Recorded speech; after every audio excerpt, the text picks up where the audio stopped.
4 साल के बच्चे की मां 32 साल की अन्नू कुमारी आज पूरे भारतवर्ष के लिए एक मिसाल है। खासकर लड़कियों के लिए, जो लड़कियां अपने सपने को जीना चाहती हैं, जो लड़कियां खुद के पैरों पे खड़ा होना चाहती हैं, उन सबके लिए अन्नू एक प्रेरणा स्रोत है। रोज की तरह अन्नू उस दिन भी अपने बेटे के साथ खेल रही थी और अन्नू की मां भैंसों को चारा दे रही थी।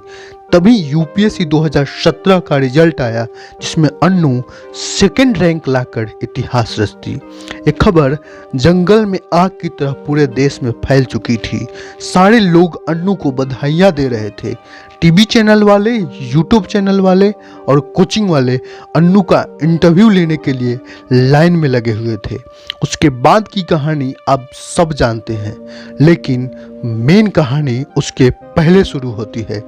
तो चलिए सुनाते हैं आपको अन्नू की आईएएस बनने से पहले की कहानी। 18 नवंबर 1986 को जब हरियाणा के सोनीपत में अन्नू का जन्म हुआ, तब घर में मातम सा माहौल छा गया, क्योंकि एक बेटी पहले से ही थी और दूसरी बार फिर से बेटी का जन्म हुआ था। माँ भी चाहती थी कि इस बार बेटा हो, लेकिन फिर से बेटी का जन्म हुआ था। अगर कोई खुश था तो वो थे अन्नू के पिता, जो हमेशा बेटों से ज्यादा वैल्यू बेटियों को देते थे। अन्नू के पिता बलजीत सिंह एक प्राइवेट हॉस्पिटल के एचआर विभाग में काम करते थे। अन्नू के पिता की सैलरी उतनी ज्यादा नहीं थी जिससे वे घर का सारा खर्चा चला सके, इसलिए अन्नू की मां संतरो देवी अपने पति की हेल्प करने के लिए भैंस पालती थी, जिससे उन्हें घर चलाने में मदद मिलता था। अन्नू की मां बहुत मेहनती थी।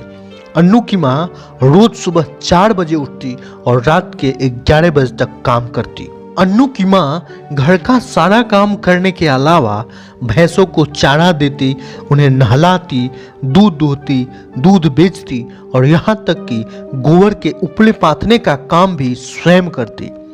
माँ को जब इतनी मेहनत करते हुए देखती, तब अन्नू और मन लगाकर पढ़ाई करती, ताकि वह जल्दी से कोई जॉब ले और अपने माँ और पिता की हेल्प कर सके। अन्नू का छोटा सा घर था और कई सारे लोग रहते थे। पढ़ने के लिए कोई स्पेशल रूम नहीं था। छत भी गोबर के उपलों से भरा हुआ था। अन्नू उसी गोबर के उपलों और भैंसों के बीच पढ़ाई करती और हमेशा टॉप करती। अन्नू की 12वीं तक की पढ़ाई सोनीपत के शिवा शिक्षा सदन में हुई। 12वीं के बाद ग्रेजुएशन करने के लिए अन्नू दिल्ली यूनिवर्सिटी के हिंदू कॉलेज में फिजिक्स से एडमिशन ली। अन्नू के पास इतने पैसे नहीं थे कि वह दिल्ली में रहकर पढ़ाई करे, इसलिए अन्नू रोज सोनीपत से ट्रेन से दिल्ली जाकर पढ़ाई करती। दिल्ली जाने के बाद जहां अन्नू की सहेलियां और क्लासमेट अपने को सजने संवरने में बिजी रखती, फेसबुक, व्हाट्सएप और गर्लफ्रेंड बॉयफ्रेंड में बिजी रहती, वहीं अन्नू अपना पूरा समय फिजिक्स पढ़ने में लगाती। अन्नू कभी किसी ब्यूटी पार्लर में नहीं गई, कभी किसी मॉल में नहीं गई, कभी हाई हील की सैंडल नहीं पहनी, कभी वैक्सिंग और थ्रेडिंग नहीं करवाई। अन्नू जब 4th कक्षा में थी, तब उनका पूरा परिवार हम आपके हैं कौन मूवी देखने हॉल में गया था। अन्नू के लिए वह पहली और आखिरी मूवी थी जो हॉल में देखी। अन्नू की 12वीं तक की पढ़ाई सोनीपत के इंग्लिश मीडियम स्कूल में हुई तो थी, लेकिन वहाँ इंग्लिश कोई नहीं बोलता था। यहाँ तक कि इंग्लिश की टीचर भी इंग्लिश में बात नहीं करती थी। अन्नू जब दिल्ली में पढ़ रही थी तो उन्हें एहसास हुआ कि वह इंग्लिश अच्छे से नहीं बोल पा रही है। फिर क्या था, अन्नू जी जान लगाकर इंग्लिश के पीछे पड़ गई। आज अन्नू इतनी अच्छी इंग्लिश बोलती है कि उन्हें इंग्लिश बोलता हुआ देख अंग्रेज भी शर्मा जाए। दिल्ली के हिंदू कॉलेज से ग्रेजुएशन करने के बाद अन्नू एमबीए करने के लिए नागपुर के आईएमटी कॉलेज में एडमिशन ली। एमबीए करने के बाद अन्नू की पहली जॉब 21 साल के उम्र में मुंबई में आईसीआईसी बैंक में 5 लाख रुपए सालाना पर लगी।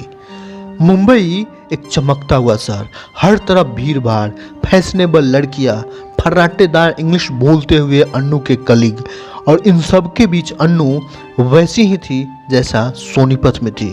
अन्नू हमेशा लो लिविंग और हाई थिंकिंग में विश्वास करती, लेकिन मुंबई में कई बार दूसरे फैशनेबल लड़कियों को देखकर अन्नू हीन भावना का शिकार होने लगती। कई बार उसे भी लगता कि वो भी नेल पॉलिश लगाए, वैक्सिंग करवाए, लेकिन जब उसके काम की तारीफ होती तब उसके मन से विचार हट जाते। फिर उसे लगता कि नहीं, मैं जैसी हूँ वो वैसी ही ठीक हूँ।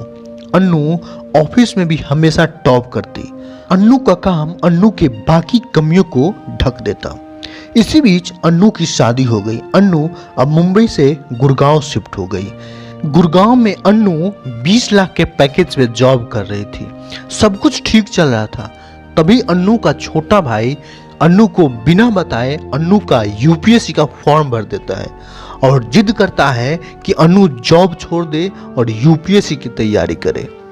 अन्नू के लिए इतनी अच्छी जॉब को छोड़कर यूपीएससी की तैयारी करना इतना आसान नहीं था, क्योंकि अन्नू घर में इकलौती कमाने वाली थी।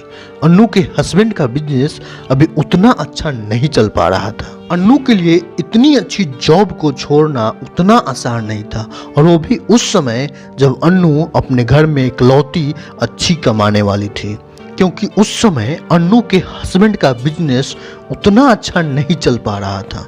ऐसी परिस्थिति में इतनी अच्छी जॉब को छोड़कर यूपीएससी की तैयारी करना अन्नू के लिए बहुत ही मुश्किल काम था।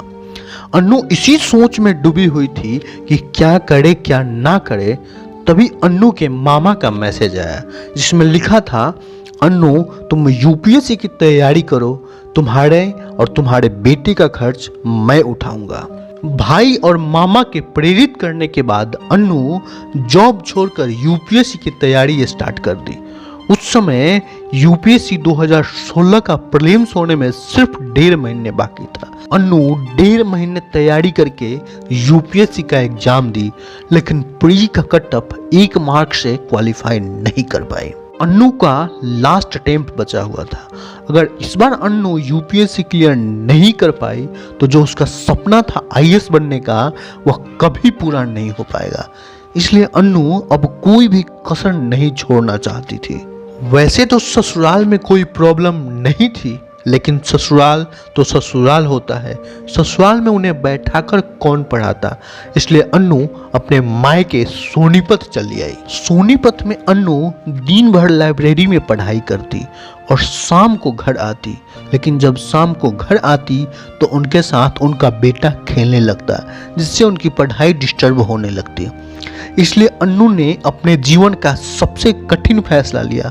अन्नू अपने 2.5 साल के बेटे को मायके में छोड़कर अपने मौसी के यहाँ यूपीएससी की तैयारी करने चली गई। बेटे से अलग होने पर जितना बेटा रोता, उससे कहीं ज़्यादा अन्नू रोती। कई बार अन्नू को गिल्ट फील होता कि वो अपना करियर बनाने के लिए अपने 2.5 साल के बेटे को उसकी माँ के ममता से दूर रखी है, लेकिन यही चीज़ें उन्हें मोटिवेट भी करता। जब भी अन्नू का मन पढ़ाई से थोड़ा सा भी विचलित होता तो अपने बेटे का चेहरा याद आता और उन्हें एहसास होता कि उन्होंने इसी पढ़ाई के लिए अपने 2.5 साल के बेटे को अपने से दूर रखी है। फिर अन्नू और मन लगाकर पढ़ाई करने लगती। अन्नू यूपीएससी की तैयारी के लिए कोई कोचिंग नहीं ली।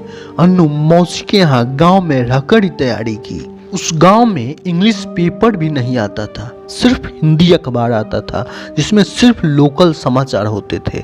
इंटरनेशनल न्यूज के लिए अन्नू को ऑनलाइन वेबसाइट पर निर्भर रहना पड़ता था। अन्नू को अगर किसी चीज़ की कमी होती तो वह उसकी शिकायत नहीं करती, बल्कि उसका हल ढूंढने की कोशिश करती। यूपीएससी की तैयारी के दौरान अन्नू रोज 15 से 16 घंटे पढ़ाई करती। उनके मेहनत का ही नतीजा था कि अन्नू साल 2017 में यूपीएससी में 2nd रैंक लाकर इतिहास रचती। आज अन्नू पूरे भारतवर्ष के लिए एक प्रेरणा है, खासकर महिलाओं के लिए जो अपने सपने को जीना चाहती है।